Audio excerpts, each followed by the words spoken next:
কি করিচ্ছ? কি করছি মানে? নাটক করতেছ এখানে, এসে নাটক করতেছো? কি করতেছি দেখতে পাচ্ছ না? তোমার নাকি বুয়া আছে, তোর বুয়া এসে আমার কাজ করে দে। এই যে তোর বুয়া, এই যে দেখতে পাইতেছিস না বুয়ারে? দেখ, ফোরকে রেগুলেশন করে দেখ। খারাপ করে নাই, কি করতেছো? এখন পর্যন্ত রান্না হয় নাই, দুপুর 1টা বাজতেছে, সকালের খাবারটা আমার পেটের মধ্যে যায় না, আর এসে বলে কি করতেছো? এই জন্য তোমাকে আমার দেখতে ইচ্ছে করে না। একটু তো কাজে সাহায্য করতে পারো, কি করো সারাদিন? তোমার কাজ কাজ আর আমার কাজ কাজ না? বিয়ের আগে তো বলছিল যে কাজ সব কাজ তুমি করো। বিয়ের আগে তুমি আমাকে কথা দিয়েছিলা যে আরবে তুমি রান্না করতে জানো না, ঠিক আছে আমি তোমাকে রান্না করে খাওয়াবো, আমি তোমার সব কাজ করে দেবো। কই গেছে সে বাণীগুলা, কই গেছে?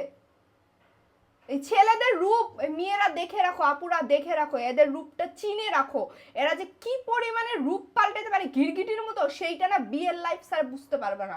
বিয়ের আগে বয়ফ্রেন্ড থাকতে যে কত সুন্দর একটা রূপ, আর বিয়ের পর যে গিরগিটি, সকালে এক রূপ, দুপুরে এক রূপ, রাতে এক রূপ, আবার ফ্যামিলি মেম্বারের কাছে এক রূপ, ফ্যামিলি মেম্বারের কাছে বলবে আমার বউ আমরা খাওয়াই না, মুখ দিয়ে খাওয়াই তাও বলে যে খাওয়াই না, তুলে তুলে 3 বেলা খাওয়াই তাও বলে যে খাওয়াই না।